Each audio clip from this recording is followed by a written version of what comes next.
O nosso programa Terra Meu Amor de hoje, dentro da série Diálogos para a Sustentabilidade, recebe para uma conversa nosso querido amigo Maurício Andrés. O Maurício tem uma longa trajetória na área de meio ambiente, de ecologia.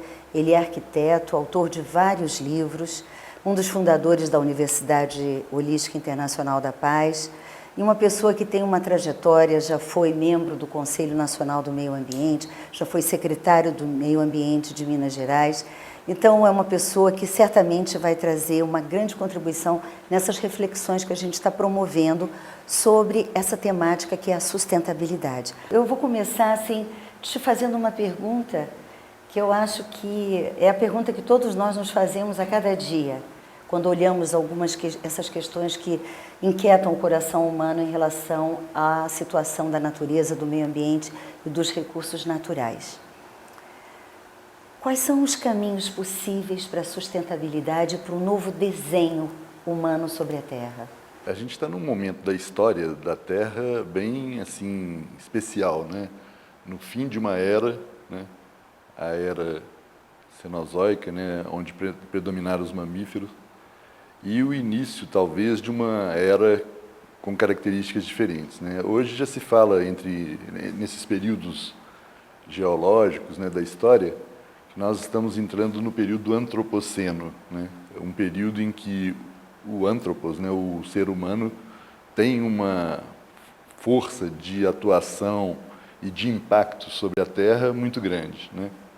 Isso é constatado de várias formas. Assim, hoje a nossa espécie é das que mais provoca impactos na natureza com as suas ações econômicas, né, perdas de biodiversidade, mudanças climáticas, todos esses grandes processos aí ecológicos e biológicos do planeta estão sendo afetados pela ação humana. Isso traz uma consequência assim direta, que é a importância de conhecer quem é esse ser, tanto individualmente quanto como espécie e como comunidade também, que está causando esse tipo de impacto, né? Impactos para o bem e para o mal, negativos e positivos. E Maurício, é interessante isso que você traz, porque, na verdade, no processo evolutivo da vida, nós, quando surgimos como sapiens sapiens, 99,9% do que está aí como realidade já se apresentava, ou seja, nós estamos dentro dessa construção de processo. E como nós vivemos numa teia interrelacional, né, de sabedorias, de cooperação, de coexistência, o que você acha que aconteceu para que um desses atores, no caso humano, dentro desse contexto vida, esqueceu que pertence, que faz parte desse todo, e passou a ser um agente, como se um agente dominador, subjugador de uma realidade que o gerou, né? Que foi a própria vida. Como você vê, o que você acha que aconteceu conosco? Olha, a nossa espécie tem algumas características assim que distinguem das demais, né? Entre elas, essa capacidade de desenvolvimento da consciência, né? A consciência humana é uma coisa que se desenvolveu bastante comparado com esse processo em outras espécies, né? E daí as várias culturas humanas que aconteceram no planeta, na história da vida, né, que foram se desenvolvendo aí desde a pré-história e até os dias de hoje, elas também têm uma diversidade grande, né? Algumas delas com valores e com propostas de vida menos agressivas em relação à natureza, né? E outras com uma visão mais de dominação, né? Acho que hoje a gente está num momento em que é importante resgatar e revalorizar esses ramos das culturas, né, que se comportaram de uma maneira menos agressiva, menos destrutiva em relação à natureza. Um conhecido comum nosso, que é amigo seu grande, o Pierre Dansirot, inclusive ele mostra num dos seus livros, né, Ecologia Humana, essas etapas evolutivas do ser humano sobre a Terra. Eu acho isso muito interessante. Você poderia fazer uma síntese dessa abordagem do Dansirot? O Pierre Dansserot, ele propôs assim, que havia 9 etapas na evolução da vida sobre a Terra, né? Desde quando não existia a nossa espécie, depois começaram lá os caçadores, coletores, né? Depois o ser humano desenvolveu a caça e a pesca, né? Depois veio o pastoreio, quando ele começou a domesticar os animais, né? Depois veio a agricultura, quando ele aprendeu a domesticar os vegetais, né? O arroz, o milho, a mandioca, todos esses produtos, né? E aí foi uma etapa muito importante porque obrigou aquelas comunidades a se estabelecerem num local e aguardarem o ciclo do plantio até a colheita, né? Então eles deixaram de ser nômades naquela época, né? Há cerca de 2.000 anos atrás, lá na região do que hoje é o Iraque, ali a Mesopotâmia, né? Depois veio a Revolução Industrial, já aqui perto da gente, no século XVIII, principalmente a partir da Inglaterra, né, onde, a partir daquela época, com o uso de tecnologias e da ciência, o impacto da ação humana sobre a natureza se intensificou bastante, né? E, a partir daí, no século XX, houve um momento importante também, que é o momento da urbanização, né? A partir da segunda metade do século XX, essa urbanização da população humana se intensificou também. Hoje, dos 7 bilhões de habitantes do planeta, mais da metade são urbanos, né? E, então, veio esse crescendo, né? E, particularmente, o desenvolvimento da ciência, da tecnologia, intensificou bastante a capacidade humana de interferir sobre a natureza, destrutivamente e também de um ponto de vista de restauração e de construção, né? Hoje, o Pierre Dansserot diria que nós estamos na fase da mudança climática, do controle climático, né? Assim, o clima passou a ser um assunto, coisa que não era há 20 anos atrás, não era ou 10 anos atrás, era um assunto assim secundário. Hoje em dia, o clima é um tema importante porque exatamente as mudanças climáticas estão trazendo novos riscos, né? Novas ameaças para a vida humana no planeta. E um dos agentes das mudanças climáticas é exatamente a própria atividade humana.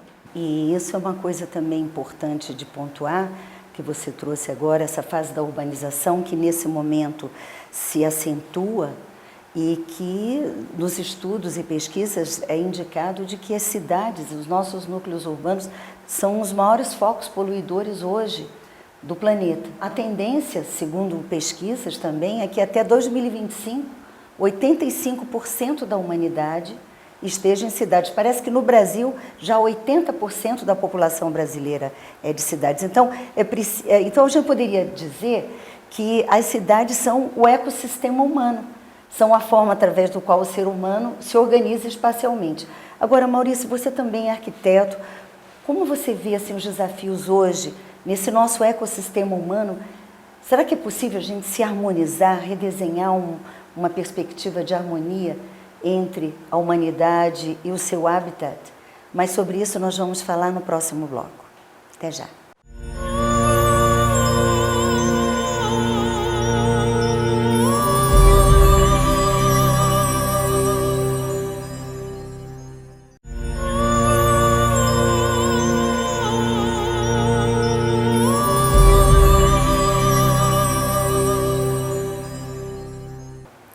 Estamos de volta com o nosso programa Terra, Meu Amor, dentro da série Diálogos para a Sustentabilidade. E no bloco anterior, nós estávamos falando justamente sobre essa perspectiva humana, né, de assentar-se cada vez em maior número nas cidades e os desafios que isso representa. Então eu pergunto ao Maurício, você acha que é possível a gente criar instrumentos para estabelecer um desenho de sustentabilidade nas cidades? As cidades contemporâneas, porque temos uma memória das cidades modernas, das cidades medievais. Como que vai ser esse desenho hoje das cidades? Me parece que essa ideia da cidade como um ecossistema, né, um ecossistema construído pela atividade humana, é uma ideia muito boa, né, porque ela nos ajuda a enxergar os fluxos que são necessários de entrada na cidade, né, fluxos de água, de energia, de materiais de construção, de alimentos, né, tudo que é necessário para que uma cidade funcione. E os fluxos de saída também, né? Aquilo que a cidade produz, né? Ela produz lixo, que é um problema que vai ser devolvido para o ambiente. ela produz água poluída, ela produz ar poluído, ela produz uma série de elementos que vão ser devolvidos para o ambiente no entorno. E são elementos em que a natureza não está dando conta de processar, porque todas as espécies geram resíduos. Só que o nosso está gerando um impacto tão grande que a própria natureza não dá conta de reciclar. A nossa espécie poderia ser chamada também do Homo lixus, né? A única espécie na natureza que produz lixo assim, nesse volume, produto desse processo de produção econômica e de consumo, né? Agora, ela produz também, nas cidades principalmente, cultura, conhecimento, sabedoria, né? A própria interação das pessoas nas cidades, é um processo de aprendizagem também, né? Assim, que às vezes produz coisas negativas, mas que pode corrigir essas coisas, né? O próprio desenho das cidades também ele pode favorecer ou dificultar um impacto maior ou menor sobre os recursos da natureza, né? Eu estou aqui nas minhas mãos com um livro que o Maurício escreveu, Ecologizando a Cidade e o Planeta. E nesse livro você traz justamente essa questão, aliás, muito interessante, todo ilustrado, né, com várias ilustrações, pequenos textos acompanhados de ilustração. No fundamental, nesse livro, é isso que você traz, Maurício? Esse olhar assim, os vários elementos que a cidade necessita, né? A energia, a água, os alimentos, né? Tem capítulos aí sobre cada um deles. Tem capítulos também sobre como é que é a experiência de produção de cidades em outras civilizações, em outras culturas, como, por exemplo, na Índia, no Japão, né? Tem alguns capítulos aí sobre esse assunto. E é possível, através do desenho urbano e do desenho arquitetônico, você organizar o espaço de forma que ele reduza os impactos que as pessoas que vivem ali vão causar na natureza, né? Eu vou dar um exemplo. Eu vivo num apartamento que tem um aquecedor central de água e o banheiro está a uma certa distância. Se eu quiser tomar o banho quente, eu preciso de abrir a torneira e esperar alguns minutos via água fria e depois água quente. Então, nesse processo, o que é essa arquitetura, esse ambiente que eu vivo está me causando? Um gasto de energia, quando eu quero tomar banho quente, e um gasto de água, um desperdício de água, porque eu tenho que esperar aquilo ali. Então, esse ambiente me obriga a até mudar meus hábitos. Eu passei, por exemplo, a tomar banho frio. Mas existem maneiras dos arquitetos, dos engenheiros, conceberem edificações que possam proporcionar banho quente sem esse desperdício de água e de energia. Da mesma forma, as cidades também, né? Por exemplo, eu, quando vim hoje do local onde eu trabalho para essa entrevista, eu andei 20 quilômetros de carro e vou andar mais 20 de retorno. Então, tem um gasto aí de energia, de combustível, emissão de gases de efeito estufa envolvidos nessa atividade. Então, eu vejo assim que, através de mudanças de hábitos, por um lado, e também de até inovações tecnológicas, se fosse possível a gente fazer essa entrevista como uma teleentrevista, essas questões estariam, assim, de uma certa forma, minimizadas. É importante que você está trazendo porque, por exemplo, alguns lugares, como a cidade de São Paulo, estão incorporando, dentro das suas normas, dos seus códigos de obra e edificações, iniciativas que os arquitetos devem trazer e aplicar nas arquiteturas, como o emprego da energia solar, né, o reuso da água, criar caixas de recarga. São iniciativas que as políticas públicas estão começando a sentir a necessidade de implementar. As próprias universidades, vamos dizer, os cursos, né, a academia também está trazendo isso. E é muito importante a gente saber que essas coisas têm que caminhar juntos, né, Maurício? A iniciativa individual e as políticas públicas. Mas nós vamos voltar já no próximo bloco. Até já.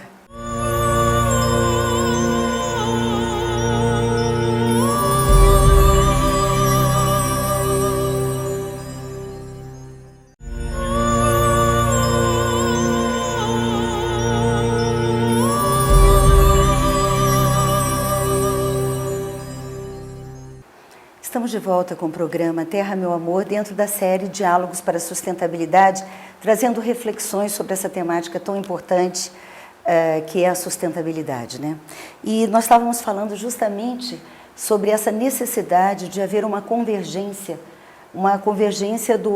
das atitudes humanas, do comportamento humano, das reflexões humanas, do cidadão e também no âmbito das políticas públicas, né? Então, a gente percebe, Maurício, que nesse sentido, e eu gostaria de aproveitar isso para pedir para você aprofundar essa abordagem, que é o seguinte: o Fritjof Capra falou há um tempo atrás que, na verdade, a humanidade precisa viver uma alfabetização ecológica, né?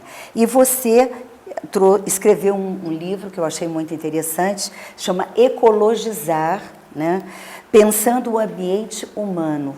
Então, esse verbo ecologizar eu achei um espetáculo e acho que talvez seja isso, né? Sensibilizar para uma postura ecológica. Como é que você vê essa questão de trazer esses direitos e deveres do cidadão e também as políticas públicas estimularem uma educação, uma alfabetização ecológica? Como é que você vê essa ciranda de cooperação necessária? Olha, ecoalfabetizar, eu acho que é uma ideia muito boa, né, que ela ajuda a trazer de volta para os processos de educação as questões ecológicas. O Capra, inclusive, tem exemplos na escola que ele desenvolve lá na Califórnia de ecoalfabetização a partir da merenda escolar. O momento mais importante da escola passa a ser o da merenda, porque é nele que as crianças podem perceber o ciclo dos alimentos, do cultivo, o consumo e a colheita, e também o rejeito que aquilo gera e como é que aquilo pode ser transformado em composto orgânico, né? Eu acho a ideia do ecológico muito importante, porque hoje a gente vê muito se falar de verde, né? Esverdear, dá uma ideia assim de uma coisa um pouco uma maquiagem superficial, né? Ou tornar sustentável também, né? Acho que ela perde um pouco a ideia de resgatar a questão da ecologia, né? Da ecologia tanto no seu sentido original das ciências biológicas, como as várias ecologias, a ecologia humana, a ecologia urbana, a ecologia energética, ecologia política, todas essas, né? Então, acho que o verbo ecologizar, ele é rico porque ele se presta a isso, né? Você mencionou a questão de direitos e deveres, né? Eu diria o seguinte, que direitos e deveres são conceitos ocidentais, né? Quem observou isso foi Sri Aurobindo, um grande pensador indiano, né? E ele diz que direitos e deveres, existe uma palavra na Índia que, aliás, tem a ver com sustentabilidade, porque a raiz dela vem do sânscrito, é dharma, né? A palavra dharma, ela significa o quê? Aquilo que é, ao mesmo tempo, uma missão, uma tarefa, é ao mesmo tempo um dever, uma responsabilidade e é ao mesmo tempo um direito. Então, essa oposição entre direitos e deveres é uma coisa que, na concepção do Dharma, não existe, né?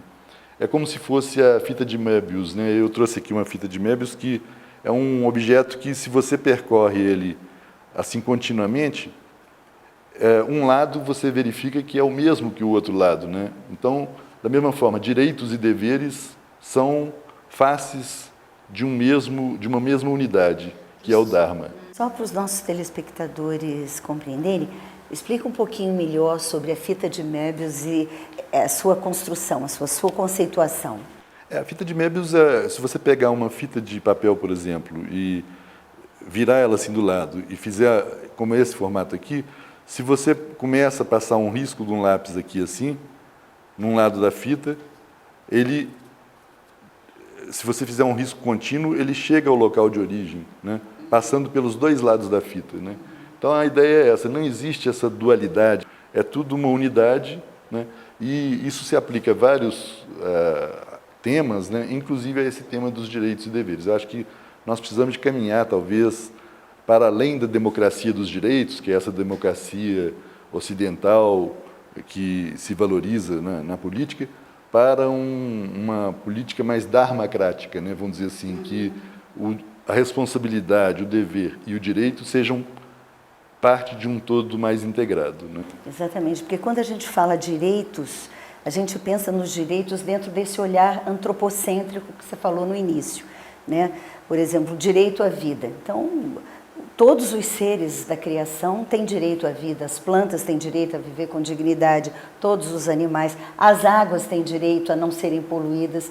E isso implica, nesse momento, diante da crise de fragmentação que o ser humano apresenta na sua relação com a Terra e com o meio ambiente, essa fragmentação ela mostra justamente que é preciso também alfabetizar para outras consciências dos deveres humanos para com a natureza, para com o meio ambiente. Até eu gostaria de te fazer uma pergunta. Por exemplo, a gente vê alguns povos ainda guerreando, né? É inacreditável. Nós falávamos sobre a consciência no início do nosso encontro e estamos no 3º milênio e, apesar de toda a evolução da consciência planetária, ainda guerreamos, soltamos bombas, destruímos ecossistemas, matamos nossos irmãos. Você acha que, por exemplo, se houvesse uns direitos ambientais para os países que provocam, que destroçam a natureza, que provocam impactos, às vezes até irreversíveis, sobre o meio ambiente, se houvessem as responsabilidades dos deveres de recompor após a guerra, isso seria uma forma de, dizemos, arrefecer um pouco essa violência humana? Acredito assim, hoje já existe o Tribunal Penal Internacional, por exemplo, que condena os crimes de genocídio, né? Talvez devesse existir também um tribunal penal, um tribunal ambiental internacional que tratasse dos temas de ecocídio, né? Porque a grande guerra hoje, e com destruição assim, muito violenta, é sobre a natureza, sobre os recursos da natureza, sobre o equilíbrio dos ecossistemas, né? Então, acredito que sim, que seria necessário, talvez, criminalizar essas agressões contra a natureza, né? E talvez, você sugeriu aí a questão dos impactos ambientais.